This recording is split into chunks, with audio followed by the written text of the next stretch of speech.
Hi, welcome to Main and 5WH channel to a very interesting session about IoRT. Okay, we'll just introduce Internet of Robotic Things in this session.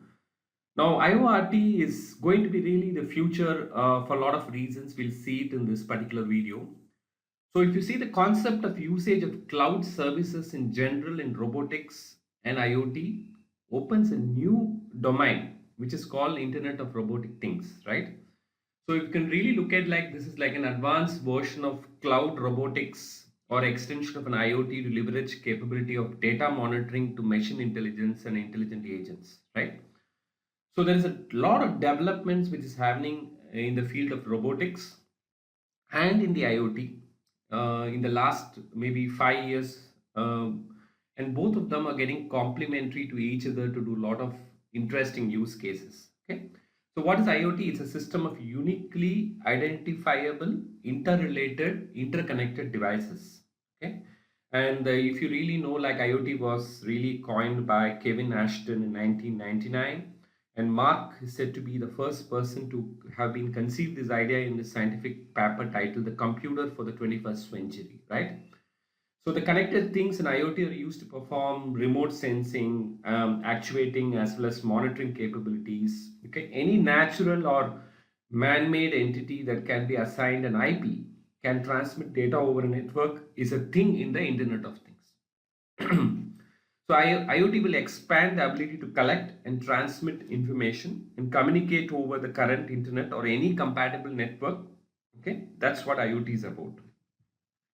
If you really see from a perspective of what is the advantage of IoRT. Now, basically, if you look at the architecture of the Internet of Robotic Things, you can broadly classify it into hardware or robotic things layer, where you have various sensor modules, robots, appliances, personal equipment, physical things. Then there is a network layer. The layer will include short, medium, and long range communication technologies from Bluetooth low energy to 4G LTE. Then there is an internet layer, like you have TCP, HTTP, MQTT. Okay, we'll cover this as we go detail. And then we have infrastructure layer, and then there is an application layer. The key thing advantage of IoRT is basically IoT will allow robots to learn. The efficiency of a robot can be increased over time using machine learning models and strategies. A human won't repeat the same mistake of picking up the light object and dropping over and over again. The same way, a robot could be programmed to improve the performance using the data sets they collect and analyze. Okay, and one more advantage of IoRT is you can collaborate. Robots can ease tasks. Collaborative robots can ease tasks. Then you can generate a lot of data. It can enable optimal synchronization. Okay, it will elevate the modern robotics, and it can solve a lot of computational problem, optimization issue, security issues. Okay, will drive it. IoRT will supposed to drive healthcare, domestic appliances and vehicle primarily through smart devices and smart robots. Architecturally, it's a very large thing to cover in this particular session, but let's see some of the other viewpoints about IoRT. So I'm just trying to Google search and get you some of the other views. Like if you really go to IEEE, okay, so it talks about then IoRT concepts, technologies, and challenges. So one of the things they typically speak about is some of the definitions. Okay, definitions of IoT which we covered. The Internet of Robotic Things. It's a conceptual diagram they try to really cover here. You can just see this diagram. Basically, it talks about sample applications, what you can develop like WSDL, WDCL interface like service directory, low granularity service. There's a business shows, okay, department stores. This is basically a sample application like sites, infrastructure maintenance. You have these application layer here. And then there is an IoT robotic cloud stack. There is a business cloud service. There is a robotic infrastructure. There could be analytical service like big data services. There's connectivity service like protocol, which we just covered, network connectivity, and then there could be a lot of hardware in it. Okay, so that's a diagram which you can see repeatedly everywhere when you read about robotics. Okay, so let's go back and see what else has been covered in this article. So you can read this diagram. Then it also talks about each of this layer. I think this is what the article is about. So this is what I briefly covered. And what is an IoRT architecture? Okay, what is it suitable for? Various processing devices at each layer, like physical layer, link layer, internet layer, transport layer, application layer. It also covers you the cloud-based robotic platforms you have in a software as service, platform as service.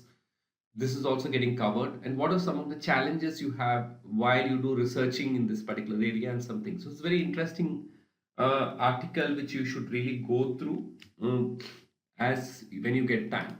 Similarly, if you really see, there is another article which I liked, which is about the definition, market, and examples from iScoop.eu. Here also it covers the IoT, the first stage, what happens, taking the bridging of physical thing, and the market is going to go to $20 billion by 2022. That's pretty interesting. And if you really see the IoT market growth, the various component, it's going to be 29.7% CAGR and $21.44 billion by 2022. Okay.